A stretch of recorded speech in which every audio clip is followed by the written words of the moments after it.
Gente, nesse mês não tem como não falar sobre a morte do Matthew Perry. Pelo menos pra mim que adoro Friends. Confesso que eu prefiro Seinfeld, mas Friends e The Office vêm em segundo lugar, empatadíssimos pra mim.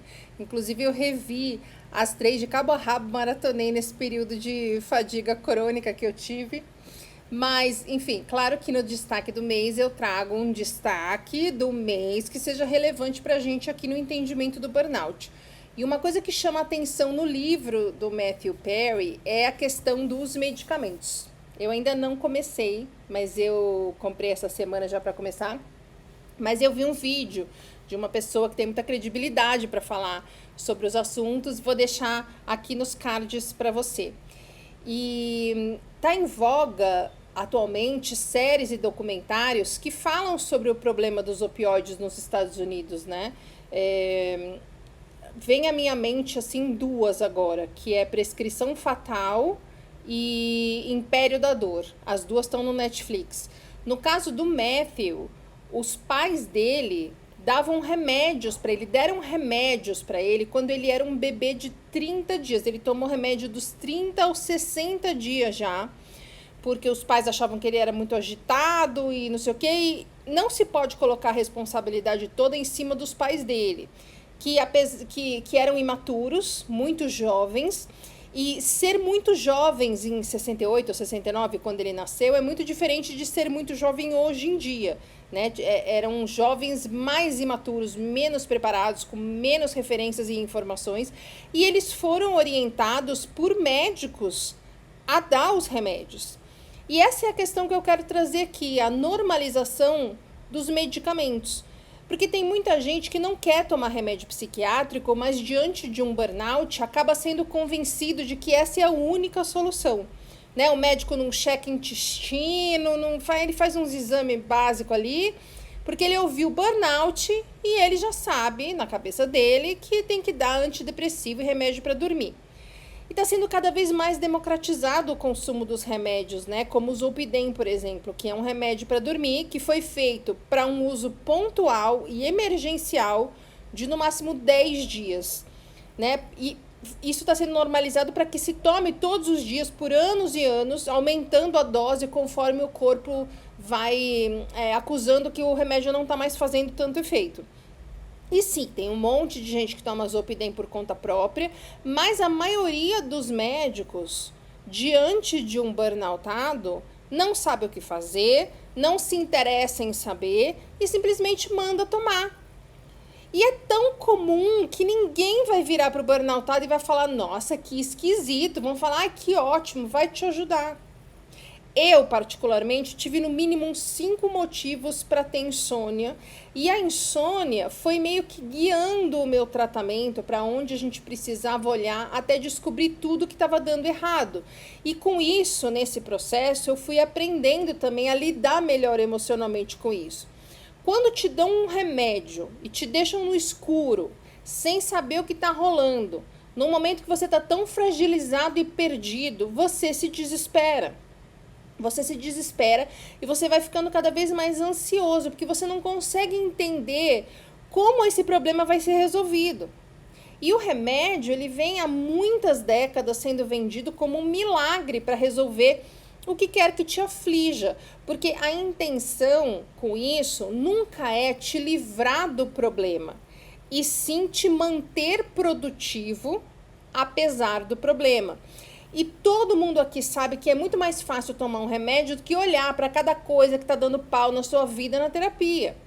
Remédios também são vendidos como uma forma de evitar olhar para as nossas emoções, porque olhar para as nossas emoções faz a gente deixar de viver e de trabalhar como um robô, faz a gente deixar de colaborar tão fortemente com o lucro, com o sistema todo, com a produção cada vez maior, etc.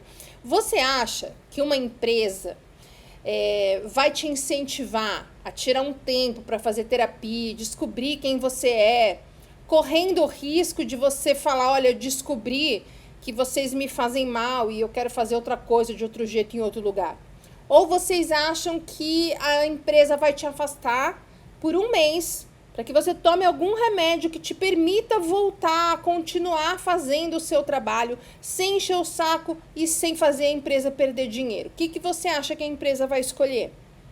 Agora, quando você amplia isso, você tem pessoas que recorrem a remédio para tudo, se recusando a tentar entender o que está incomodando, doendo, travando. Até o dia que a pessoa colapsa, e diante do colapso, ela quer fazer o quê? Tomar remédio para voltar logo a fazer tudo como ela fazia antes. E os médicos acabam sendo os maiores aliados nessa decisão da pessoa, porque eles recomendam, eles prescrevem. E do lado do médico tem a empresa, o empregador, tem a família, os amigos, que também vão colaborar para que pareça que é a melhor ou única solução.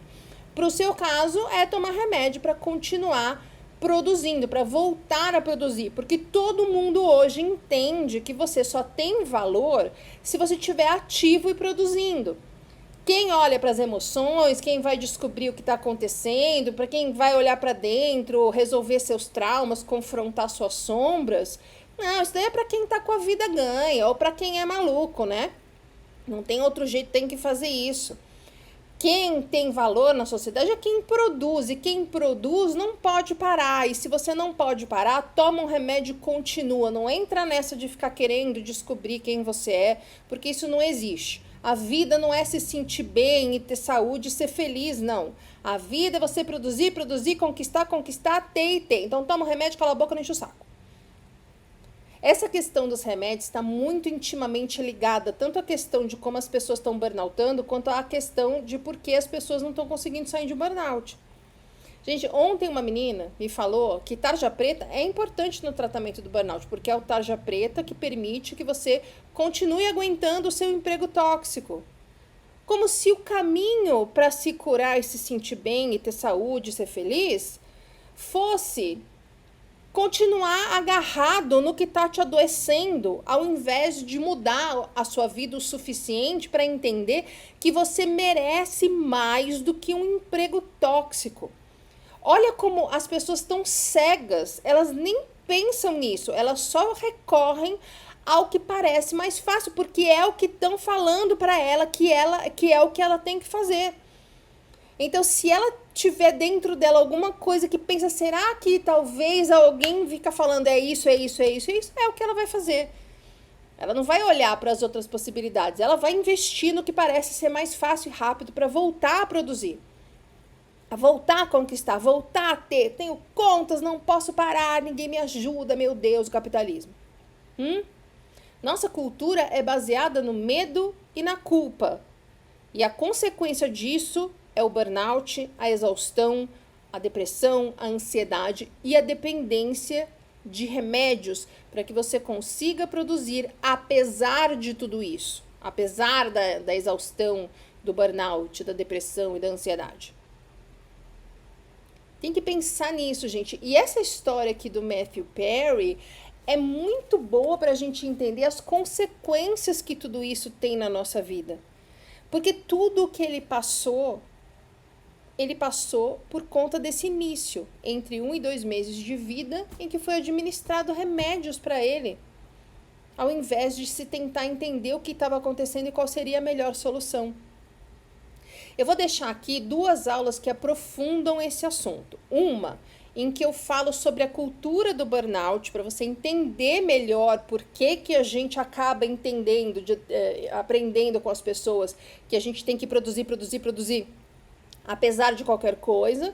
E outra, em que eu explico por que remédios não vão resolver o seu burnout. Porque eles não vão. Até o mês que vem.